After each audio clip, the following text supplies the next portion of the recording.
Thank you, Madam Chair. I didn't know it was reruns week at the Rules Committee. What's next? Are we going to bring I Love Lucy to the House floor or Gilligan's Island? I mean, we're meeting on 3 bills we already met on. And the one new piece of legislation we're considering is a bill about daylight savings time. I mean, really? Not affordability, but daylight savings time. And people have strong views on that bill. So I look forward to the debate, and I'm not saying it's not important, but gee, maybe we should focus on some of the more obvious challenges facing Americans, like grocery costs, or rent prices, or affordability. But that's just my opinion. But instead, we're doing 3 reruns this week. We already considered them all. We're doing them again today. Why? Because Mike Johnson can't get his act together, and this majority can't keep the floor open. We have a State Department bill that guts diplomacy and humanitarian aid, a bill that makes it harder to flag suspicious gun purchases, and a veterans package that pays for benefits today by cutting benefits tomorrow. And one thing I'll add is that since we last considered the veterans bill, the Republican chair of the Veterans Affairs Committee has publicly attacked the Veterans of Foreign Wars, AKA the VFW, one of the oldest and most influential veterans associations in America, which opposes the Republican Veterans Bill on behalf of their more than 1 million veteran members. And I want to express my appreciation for them being present today in the Rules Committee. But the Republican chair of the Veterans Committee is accusing the VFW, listen, of all things, of inciting violence over a political cartoon, and sent a letter urging the Trump administration to pull the VFW's accreditation as a veteran service organization, jeopardizing VFW's ability to help veterans get the benefits that they earned. Now let that sink in for a minute. And now MAGA is trying to weaponize the VA against the VFW as retaliation. That is one of the most offensive things I have seen in a while.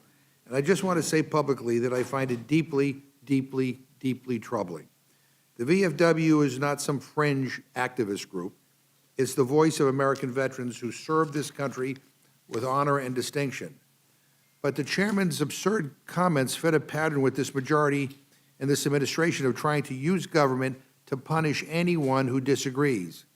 I remember when we heard for 4 years false claims with zero evidence that Democrats were responsible for weaponizing government. You guys are doing exactly what you wrongfully accused us of, and you're not even trying to hide it.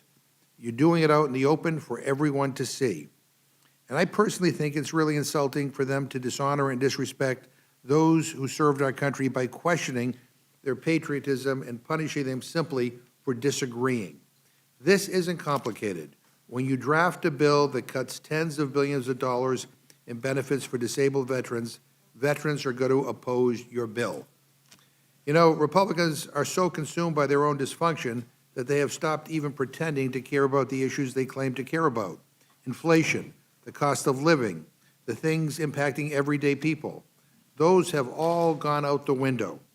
And for weeks, we have watched the same ridiculous game.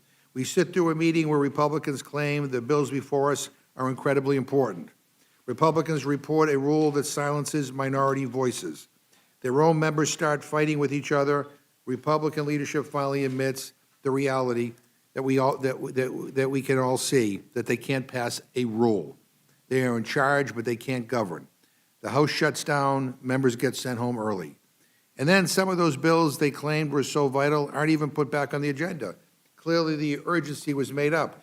Meanwhile, rent is through the roof, groceries cost a fortune, health care, child care, and utility bills keep going up because of Trump's crushing tariffs and stupid endless war, which, by the way, is back on, even though he's already declared victory like 5 times.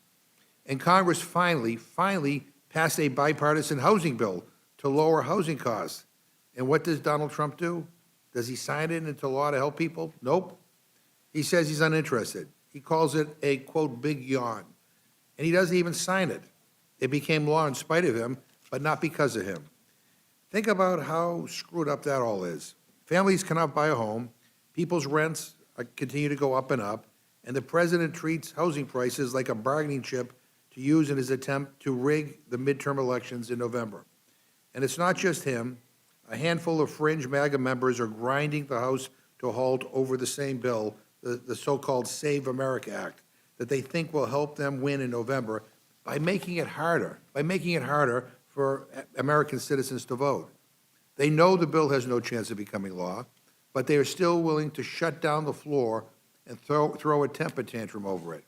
The entire Republican majority has been a total betrayal of America first, one fit after another by people who clearly are incapable of leading. And this week, I'm sad to say, is no exception. And with that, I yield back.